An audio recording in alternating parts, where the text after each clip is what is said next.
साथ संगत जी, प्यार से कहना। धन निरंकार जी, आशा करती हूँ आप सभी बहुत अच्छे होंगे। आप सभी का बहुत बहुत स्वागत है। एक नई साखी के साथ फिर से हाजिर हूँ मैं। चलिए आज की सुंदर सी साखी सुनते हैं। साथ संगत जी, किसी गांव में दीनानाथ नाम का एक गुड़ बेचने वाला अपनी पत्नी और दो बेटों के साथ रहता था।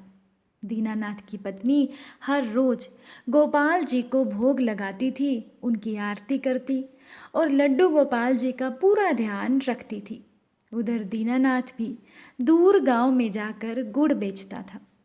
इस तरह से दीनानाथ की जिंदगी बहुत अच्छे से गुजर रही थी।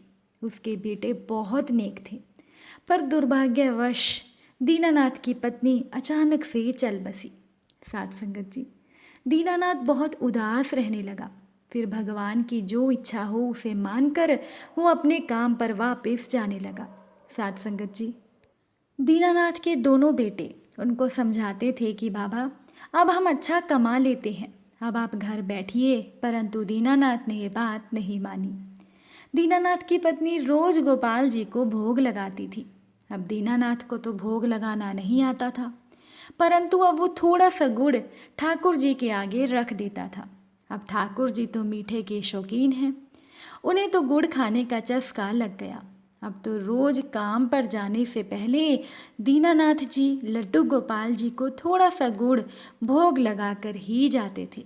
साथ संगत जी, एक दिन दोनों बेटे दीनानाथ से कहने लगे कि बाबा, घर की मरम्मत करवानी है तो थोड़ा सा सामान इधर से उधर करना पड़ेगा। दीनानाथ ने कहा कि ठीक है, तो उन्होंने गोपाल जी को भी अलमारी में भूलवश रख दिया। अब घर की मरम्मत का काम शुरू हो गया, पर दीनानाथ को गोपाल जी को गुड़ का भोग लगाना अब याद नहीं रहता था और अब गोपाल जी को गुड़ का भोग नहीं लगता था। दीनानाथ रोज की तरह गांव में एक दिन गुड़ बेचने गया, तो रास्ते में थोड़ा सा विश्राम करने के लिए दीनानाथ एक वृक्ष के नीचे बैठ गया। साथ संगत जी, ठंडी ठंडी हवा चल रही थी कि तभी दीनानाथ की आंख लग गई। तभी उसे लगा कि कोई इसे उठा रहा है और कह रहा है कि बाबा, आज गुड़ नहीं दोगे क्या। दीनानाथ ने एक दो बार तो अनसुना कर दिया।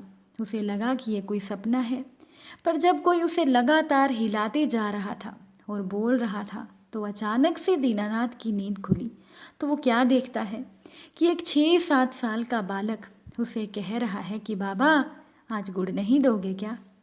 अब दीनानाथ मन में सोचने लगा कि मैंने तो इस बालक को कभी गुड़ दिया ही नहीं। फिर उसने सोचा कि गांव में से ही किसी का बच्चा होगा। दीनानाथ ने कहा कि हाँ बेटा, ले लो। तो दीनानाथ ने थोड़ा सा गुड़ उस बच्चे को दे दिया। अब गुड़ लेकर वो बच्चा गुड़ को मुंह में डालकर आहा आहा मीठा मीठा कहकर वहां से भाग गया। अब तो रोज ही वो बच्चा दीनानाथ को मिलता, उससे गुड़ लेता, नाचता गाता, मीठा मीठा कहकर भाग जाता। साथ संगत जी, दीनानाथ भी उसे बच्चा समझकर उसको रोज थोड़ा सा गुड़ दे देते थे। अब घर की मरम्मत का काम पूरा हो गया, तो उस दिन घर में हवन और पूजन रखा गया। उस दिन दीनानाथ गुड़ बेचने नहीं गया, परंतु वो बालक तो अपने समय पर उस जगह पहुंच गया। लेकिन उस जगह जहां उसे दीनानाथ गुड़ देता था, वहां दीनानाथ तब तक नहीं आया था। उस बच्चे ने तो घर जाकर अपनी माँ की जान ही खा ली और बहुत ही शोर मचाने लगा कि मुझे तो गुड़ चाहिए ही चाहिए।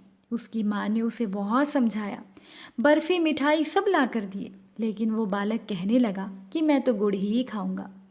अब बच्चे की माँ से बच्चे का रोना सहन नहीं हुआ और उसकी माँ दीनानाथ के घर का पता पूछते पूछते उसके घर पहुँच गई। जाकर दीनानाथ से कहने लगी कि बाबा, मेरे बालक को तो आपने गुड़ की आदत डाल दी है। आज आप नहीं आए तो वो गुड़ खाए बिना मान ही नहीं रहा। हमने उसे हर तरह की मिठाई लाकर खिलाई, लेकिन उसे तो गुड़ ही चाहिए। अब जो दीनानाथ, उसे उस बालक पर बड़ा प्यार आया। उसने उस बच्चे को अपनी गोद में बिठाया और गोदी में बिठाकर गुड़ खिलाने लगा। पता नहीं क्यों उस बालक को गुड़ खिलाते खिलाते दीनानाथ की आंखों से अश्रुधारा बह निकली और उसके दिल में अजीब सी हलचल होने लगी। साथ संगत जी, गुड़ खाकर वो बच्चा मीठा मीठा कहकर अपनी माँ के साथ अपने घर चला गया। हवन पूजन के बाद फिर से गोपाल जी की मूर्ति को रखा गया। अब अगले दिन दीनानाथ नियम से गोपाल जी को गुड़ का भोग लगाकर काम पर चला जाता था। अब रास्ते में दीनानाथ उसी जगह पर रुका जिस जगह पर वो छोटा सा बालक उससे गुड़ खाने के लिए आता था, परंतु उस दिन वो बालक आया ही नहीं। और ऐसे ही 3-4 दिन बीत गए और वो छोटा सा बालक दीनानाथ को नहीं मिला। दीनानाथ का मन बहुत बेचैन हुआ कि कहीं वो बालक बीमार तो नहीं हो गया।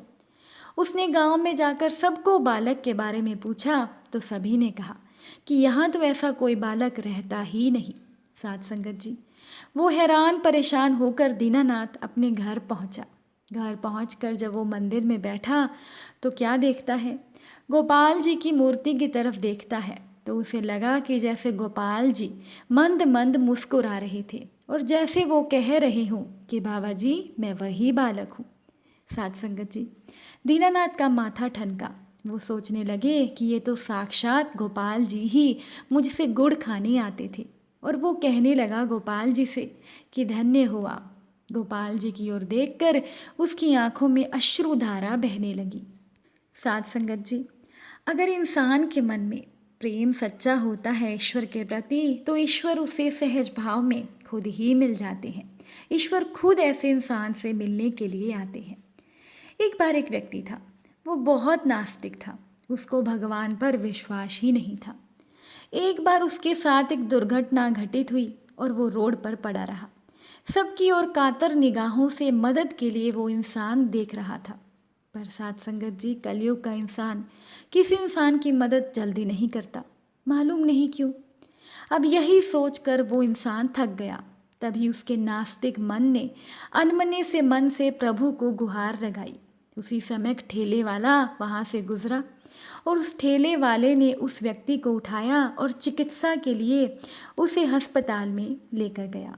और उस ठेले वाले ने उस व्यक्ति के परिवार वालों को भी फ़ोन किया और उन्हें अस्पताल बुलाया। उसके परिवार वाले सभी आए और उस ठेले वाले को धन्यवाद दिया और उसके घर का पता भी लिखवा लिया। और उसके परिवार वाले कहने लगे कि जब ये ठीक हो जाएंगे तो खुद आपसे मिलने के लिए आएंगे। साथ संगत जी, अब कुछ समय के बाद जो वो नास्तिक व्यक्ति था वो ठीक हो गया और कुछ दिन के बाद वो अपने परिवार के साथ उसी व्यक्ति से मिलने का इरादा बनाते हैं और निकल पड़ते हैं उससे मिलने के लिए। वो बांके बिहारी का नाम पूछते हुए उस पते पर जाते हैं और उनको उस पते पर वहाँ भगवान का मंदिर मिलता है। वो अचंभित से होकर भगवान के मंदिर को देखते हैं और उसके अंदर चले जाते हैं। अभी वहाँ पर पुजारी से नाम लेकर जब वो उस व्यक्ति के बारे में पूछते हैं कि ये बांके बिहारी कहाँ मिलेगा, तो वो पुजारी हाथ जोड़कर मूर्ति की ओर इशारा करके कहता है कि यहाँ तो एक ही बांके बिहारी हैं जो ये हैं।